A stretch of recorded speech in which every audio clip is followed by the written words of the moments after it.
Baik anak-anak, Bu Elis akan menyampaikan materi pembelajaran yang akan kita pelajari pada hari ini.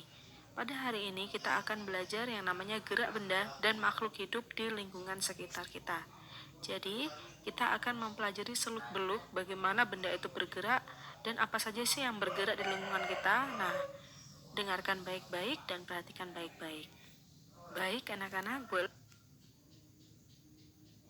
gerak atau benda bergerak. Pasti kalian sudah tidak asing lagi dengan kata-kata tersebut. Dan kalian sudah tahu pasti bahwa manusia itu mengalami pergerakan setiap waktu. Nah, Bu Elis akan menjelaskan apa yang dimaksud dengan benda bergerak. Nah, benda bergerak di sini adalah benda yang mengalami perubahan posisi dari posisi awal atau kedudukan awal ke posisi akhir atau kedudukan akhir. Bisa kalian lihat di gambar, di situ ada orang yang mengayuh sepeda, di mana posisi kedudukannya ada di poin A, kemudian sepedanya dikayuh terus menerus sehingga kedudukan akhirnya ada di poin C. Nah, perbedaan jarak antara A ke C itu dinamakan dengan yang namanya perubahan posisi. Dan perubahan posisi itu pertanda atau mengartikan bahwa orang yang mengayuh sepeda itu mengalami pergerakan. Gerak atau pada dasarnya ketika kamu melihat suatu benda berubah posisi dari posisi awal ke posisi akhir, pasti kalian menyebutnya benda tersebut mengalami pergerakan. Namun pergerakan tidak hanya bisa dilihat dengan cara seperti itu saja, tapi ketika kamu diam pun kamu bisa dikatakan sebagai bergerak. Nah, maka dari itu di sini ada yang namanya gerak bersifat relatif, di mana gerak bersifat relatif itu ditentukan oleh keadaan si pengamat terhadap benda tersebut. Contohnya, ada si A dan si B, di mana si A ada di halte bus dan si B ada di dalam bus. Si A melihat B itu sedang bergerak bersama busnya, sedangkan B melihat A yang bergerak karena B itu ada di dalam bus tersebut. Nah, jika kalian lihat dari sudut pandang ini, kira-kira yang bergerak itu yang mana? Nah, itu yang disebut dengan gerak bersifat relatif. Pada dasarnya ketika kamu melihat suatu benda berubah posisi dari benda bergerak itu pasti memiliki sebuah lintasan. Nah, lintasan pada benda bergerak itu ada berbagai macam, yaitu lintasan lurus, lintasan melingkar, lintasan parabola, dan lintasan tak beraturan. Lintasan lurus adalah lintasan yang berbentuk garis lurus. Nah, seperti jalan yang ada di aspal rumah kalian, itu adalah lintasan lurus. Yang kedua ada lintasan melingkar, di mana lintasan melingkar atau bagian dari lingkaran. Nah, contohnya itu adalah biang lala atau biasanya yang ada di pameran-pameran di dekat rumah kalian. Nah, itu adalah contoh dari gerak melingkar. Yang ketiga adalah gerak parabola, di mana gerak parabola adalah lintasannya berbentuk parabola. Contohnya adalah ketika kalian melemparkan bola basket ke dalam ring, atau ketika kalian bermain sepak bola dan kalian menendang bola, itu lintasannya adalah berbentuk parabola. Yang terakhir adalah lintasan tak beraturan, di mana lintasannya itu berupa tak beraturan, jadi bisa berkelok-kelok atau berbelok-belok. Nah, itu adalah macam-macam lintasan. Bisa kalian lihat sendiri. Di bawah ada 3 gambar, di mana 3 gambar itu menunjukkan bahwa ada lintasan gerak lurus dan ada lintasan gerak melingkar dan ada lintasan gerak parabola. Sudah jelas di gambar bagaimana contoh dari macam-macam lintasan benda yang bergerak. Nah, lintasan itu sendiri adalah titik yang dilalui benda selama bergerak. Ini adalah penjelasan dari lintasan benda yang bergerak. Selanjutnya adalah gerak lurus. Silakan perhatikan yang ada di gambar atau peta atau denah yang ada pada gambar. Nah, di situ ada rumah Ani, kantor polisi, pasar gede, kemudian jalan rumah sakit, dan ada Bank Swadaya dan ada SDN Cemara. Di sini Ani ingin berangkat ke sekolah dari rumah. Jarak rumah Ani ke sekolah adalah 4 km. Tentukan jarak dan perpindahan Ani saat pulang pergi ke sekolah. Nah, kira-kira kalau misalkan kalian ditanya jaraknya itu berapa sih? Dan perpindahannya itu seperti apa? Nah, apa ya kira-kira jawabannya? Bu Elis akan bedah satu-satu apa yang dimaksud dengan jarak, apa yang dimaksud dengan perpindahan. Nah, yang pertama adalah jarak. Jarak itu adalah lintasan yang ditempuh dalam satuan waktu. Di mana jika dilihat dari gambar, jarak rumah Ani ke sekolah adalah 4 km. Jika saat Ani pulang dan pergi, berarti jika kita ditanya jarak adalah 4 kilometer untuk berangkat ditambah dengan 4 kilometer untuk pulang. Jadi jaraknya adalah 8 kilometer. Nah, itu adalah yang dimaksud dengan jarak. Yang dimaksud dengan perpindahan adalah jumlah lintasan yang ditempuh dengan memperhitungkan posisi awal dan posisi akhir. Ini yang perlu kalian perhatikan. Ketika Ani berangkat ke sekolah, itu berarti jarak yang ditempuh Ani adalah 4 kilometer. Nah, ketika pulang dari sekolah, jarak yang ditempuh Ani adalah 4 kilometer juga. Tapi ketika Ani berangkat dan kemudian pulang, Ani bergerak dari posisi awal kembali lagi ke posisi awal. Nah, itu tandanya bahwa Ani tidak melakukan perpindahan atau perpindahannya itu sama dengan 0. Kenapa seperti itu? Karena ketika Ani berangkat dan ketika Ani pulang, dia bertemu dalam satu titik yang sama, yaitu rumah Ani. Jadi di situ tidak ada perpindahan yang ditempuh oleh Ani. Nah, ini adalah penjelasan jarak dan perpindahan. Nah, selanjutnya Ani itu kan pergi ke sekolah. Nah, dia itu pergi ke sekolah menggunakan sepeda. Nah, dimana kalian tahu kalau sepeda itu memiliki kecepatan ketika kalian mengayuhnya. Sekarang permasalahannya adalah apa sih perbedaan antara kecepatan dan kelajuan? Baik, untuk menjawab apa sih perbedaan antara kecepatan dan kelajuan, silakan kalian perhatikan segitiga yang ada pada gambar, di mana di situ ada segitiga A, B, dan C. Nah, perhatikan di situ pada masing-masing titik ada tanda panah, di mana tanda panah untuk titik AB itu mengarah ke arah kanan, sedangkan BC mengarah ke arah bawah, sedangkan AC mengarah ke arah tenggara. Baik, untuk ini boleh akan menggunakan titik A, B, C saja. Dan kita akan membuat kesepakatan dan ini berlaku untuk seterusnya, di mana kesepakatan itu bahwa arah bawah atau arah kiri itu bernilai negatif. Sedangkan arah atas atau arah kanan itu bernilai positif. Jadi boleh ulangin sekali lagi, arah bawah dan arah kiri bernilai negatif, sedangkan arah atas dan arah kanan bernilai positif. Baik, Bu Elis langsung menjawab apa yang dimaksud dengan kelajuan dan kecepatan.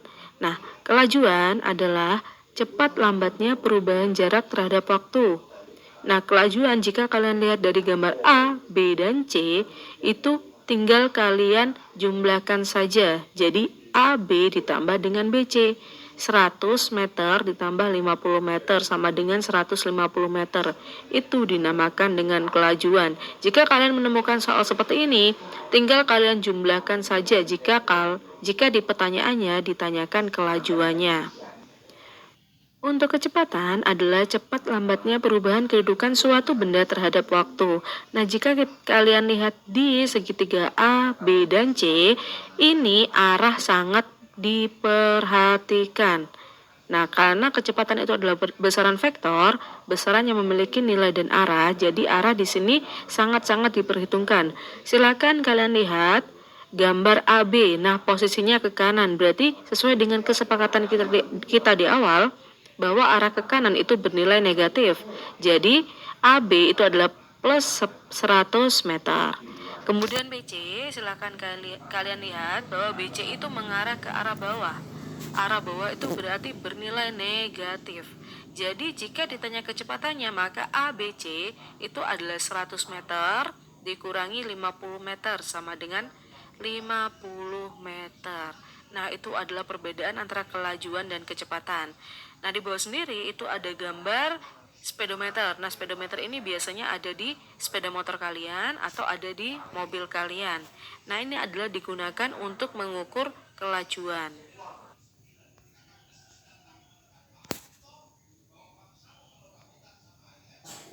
Karena kita sudah belajar kelajuan dan kecepatan, sekarang kita belajar bagaimana sih cara menghitung kecepatan dan kelajuan. Nah, di situ sudah dijelaskan bahwa untuk mengukur atau menghitung kecepatan dan kelajuan menggunakan persamaan V sama dengan S per T, di mana V itu adalah kecepatan, satuannya adalah meter per sekon, S itu adalah jarak itu satuannya adalah meter, T itu adalah waktu atau time. Satuannya adalah second.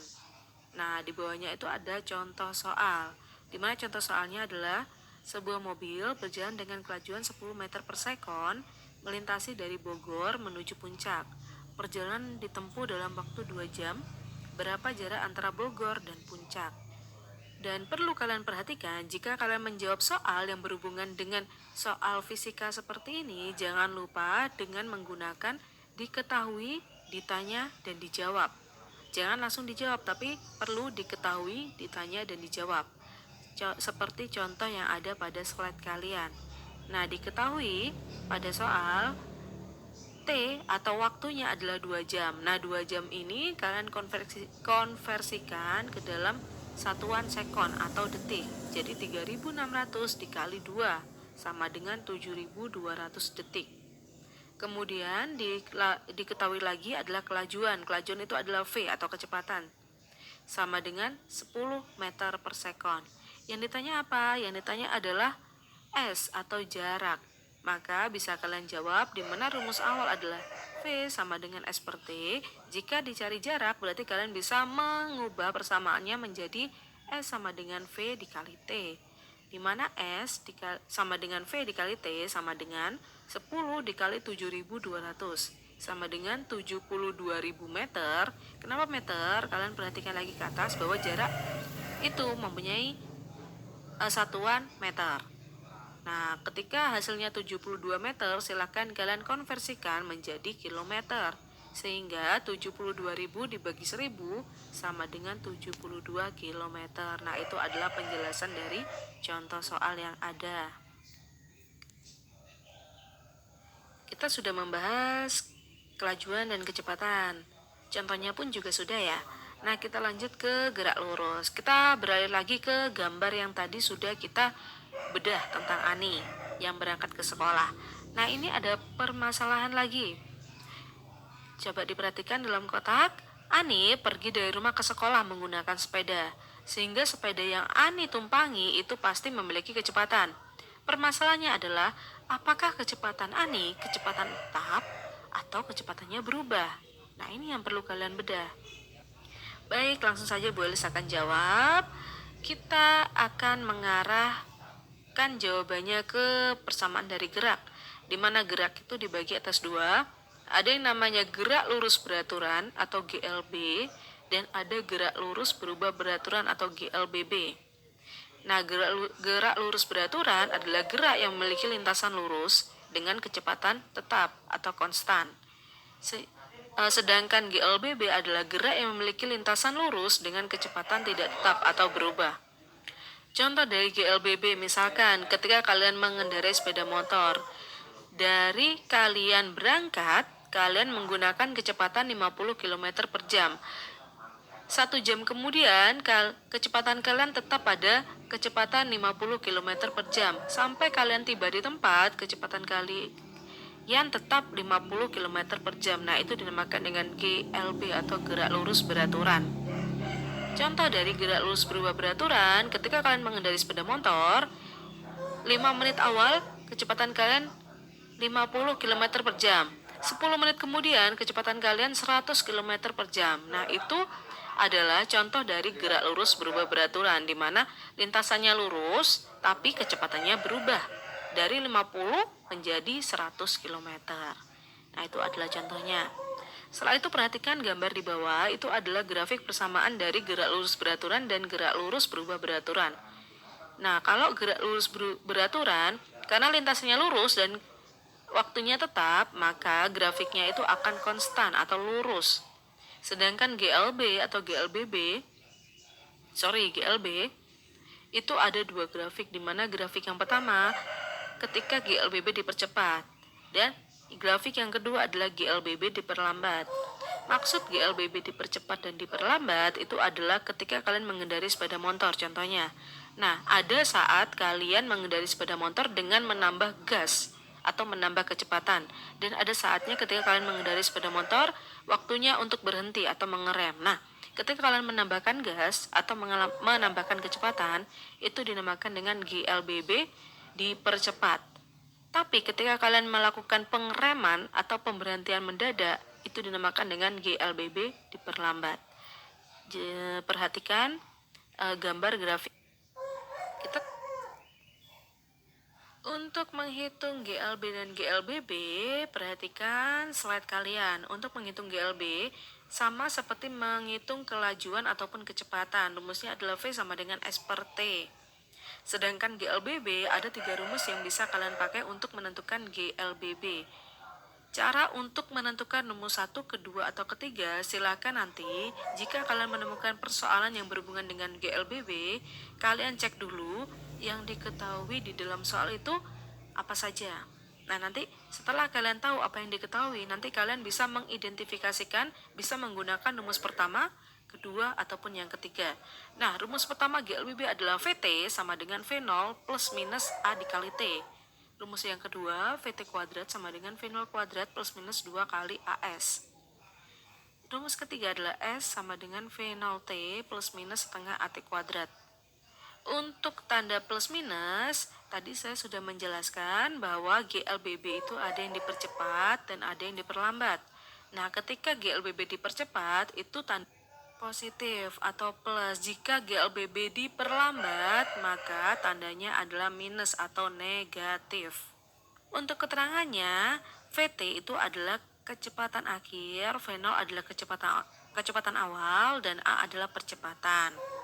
Kecepatan akhir satuannya adalah meter per sekon, kecepatan awal satuannya adalah meter per sekon, percepatan satuannya adalah meter per sekon kuadrat. Di bawah itu ada rumus atau persamaan untuk percepatan, di mana percepatan dirumuskan dengan A sama dengan V per T, di mana A itu sendiri adalah percepatan, satuannya adalah meter per sekon kuadrat, V sama dengan kecepatan, satuannya adalah meter per sekon, T adalah waktu, satuannya adalah sekon. Karena kalian sudah belajar rumus dari GLB dan GLBB, kita masuk ke contoh soal. Karena GLB tadi kita sudah belajar contoh soalnya, sekarang kita belajar contoh soal dari GLBB.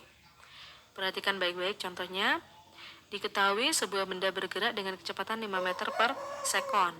Benda ini kemudian mengalami pertambahan kecepatan atau percepatan sebesar 2 meter per sekon kuadrat. Hitunglah kecepatan dan jarak yang telah ditempuhnya dalam waktu 2 detik. Jangan lupa tadi Bu Ali sudah mengingatkan bahwa untuk menjawab soal yang berhubungan dengan fisika seperti ini, kalian wajib untuk menuliskan dulu, diketahui, ditanya, dan dijawab. Nah, di sini Bu Ali sudah menulis yang diketahui. Yang pertama adalah V sama dengan 5 meter per sekon atau per detik. Kemudian di situ ada A. A itu percepatan sama dengan 2 meter per sekon kuadrat. Ditanya kecepatan atau V dan jarak saat waktunya 2 detik.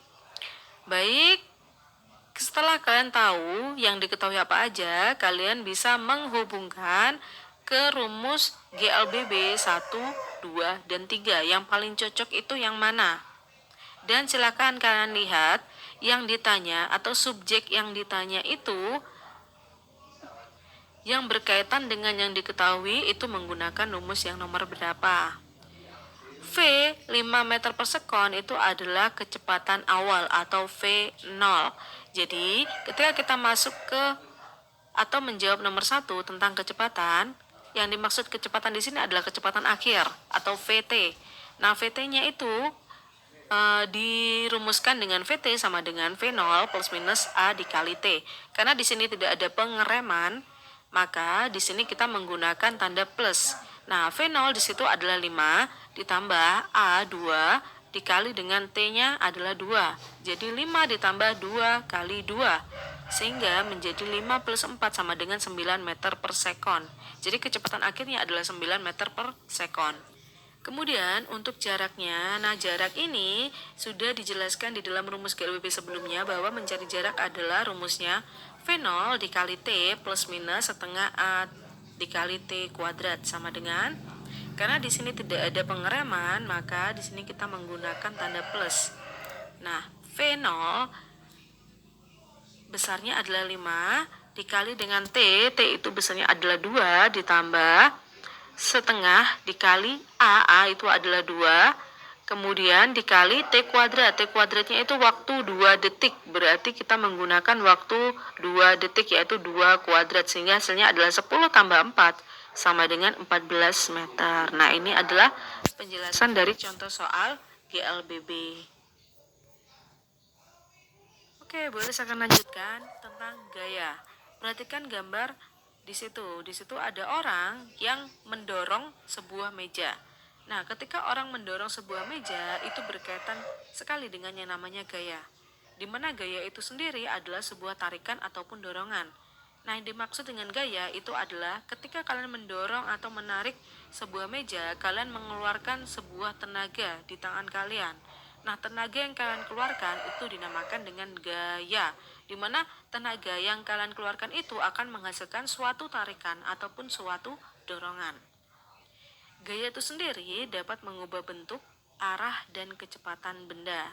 Nah, bentuknya itu misalkan kalian bermain plastisin. Nah, dari awalnya bentuknya kotak, nanti bisa dirubah-rubah menjadi bentuk yang kalian inginkan. Nah, itu juga termasuk salah satu contoh dari gaya, di mana gaya bisa mengubah bentuk. Lanjut, gaya dibagi menjadi dua, yaitu gaya sentuh dan gaya tak sentuh. Di mana gaya sentuh terbagi atas dua lagi. Ada gaya otot dan gaya gesek, di mana gaya otot adalah gaya yang ditimbulkan oleh koordinasi otot dalam rangka.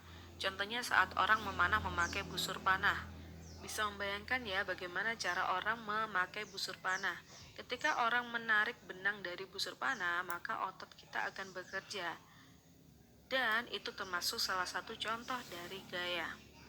Baik, selanjutnya itu adalah gaya gesek, di mana gaya gesek adalah gaya yang diakibatkan oleh dua benda yang saling bergesekan. Contohnya, perhatikan di gambar. Di gambar itu ada meja dan ada lantai, di mana antara kaki meja dan kaki lantai itu saling bersentuhan. Nah, sentuhan itu nanti akan mengakibatkan yang namanya gesekan. Nah, itu yang dinamakan dengan gaya gesek. Kemudian selanjutnya adalah gaya tak sentuh, di mana gaya tak sentuh adalah gaya yang tidak menimbulkan sentuhan secara langsung dengan benda yang dikenai. Contohnya, saat kalian ingin mengambil jarum, tapi kesulitan untuk mengambil jarum tersebut, kalian bisa menggunakan ujung gunting untuk mengambil jarum yang ingin kalian ambil. Nah, ujung gunting itu bisa bersifat sebagai magnet sehingga dapat menarik benda yang bersifat besi, biasanya seperti itu. Nah, itu dikategorikan sebagai gaya tak sentuh. Gaya ini ada alat ukurnya sendiri. Nah, alat ukur gaya adalah neraca pegas ataupun dinamometer. Silakan perhatikan gambar yang ada pada slide kalian, diperhatikan baik-baik dan dipahami. Baik, selanjutnya kita akan membahas tentang hukum Newton, di mana hukum Newton yang perlu kalian tahu ada 3. Hukum 1 Newton, hukum 2 Newton, dan hukum 3 Newton. Boleh ulangi, hukum 1 Newton, hukum 2 Newton, dan hukum 3 Newton. Nah, baik, kita akan bedah satu-satu masing-masing dari hukum Newton tersebut. Hukum 1 Newton mengemukakan bahwa resultan gaya yang bekerja pada suatu benda bernilai 0 atau tidak ada gaya yang bekerja pada benda, maka benda itu akan diam atau bergerak lurus beraturan. Nah, maksudnya di sini adalah ketika kalian mengenai suatu benda dan gaya yang bekerja pada kalian itu sama dengan 0, maka benda tersebut akan diam, tidak akan bergerak. Hukum 2 Newton. Percepatan adalah pertambahannya kecepatan benda secara teratur. Faktor yang mempengaruhi kecepatan benda adalah massa dan gaya, di mana untuk hukum 2 Newton dirumuskan dengan F sama dengan M kali A. F itu adalah gaya, M itu adalah massa, A itu adalah percepatan. Di mana diperhatikan di persamaan tersebut bahwa percepatan berbanding lurus dengan gaya dan berbanding terbalik dengan massa, di mana arah percepatan sama dengan arah gaya. Terakhir, hukum 3 Newton. Ketika benda pertama memberikan gaya pada benda kedua, maka benda kedua memberikan gaya yang sama besar dengan benda pertama, dengan arah yang berlawanan. Nah, ini disebut dengan hukum aksi dan reaksi. Contohnya seperti ini, jika kalian dengan teman kalian mendorong meja ke arah kanan, teman kalian mendorong meja ke arah kiri. Nah, kalian memberikan gaya kepada meja tersebut dan teman kalian juga memberikan gaya terhadap meja tersebut. Nah, ini menandakan bahwa kalian memberikan aksi dan teman kalian memberikan reaksi. Ini contoh dari penerapan hukum 3 Newton. Terakhir, tentang gaya berat dan gaya normal. Perhatikan gambar yang ada di slide kalian. Yang dinamakan dengan gaya berat adalah gaya akibat percepatan gravitasi bumi dan menuju ke pusat bumi. Atau di dalam gambar itu yang dinamakan gaya berat adalah satuannya atau simbolnya adalah W. Kemudian yang kedua adalah gaya kontak, terjadi saat kedua benda saling bersentuhan. Nah, itu kalau di gambar itu adalah titik yang ada pada gambar, itu dinamakan dengan gaya kontak. Kemudian yang terakhir ada gaya kontak tegak lurus atau biasa disebut dengan gaya normal. Itu yang mengarah ke arah atas atau pada gambar itu disimbolkan dengan simbol N. Nah, ini adalah yang dinamakan dengan gaya berat dan gaya normal.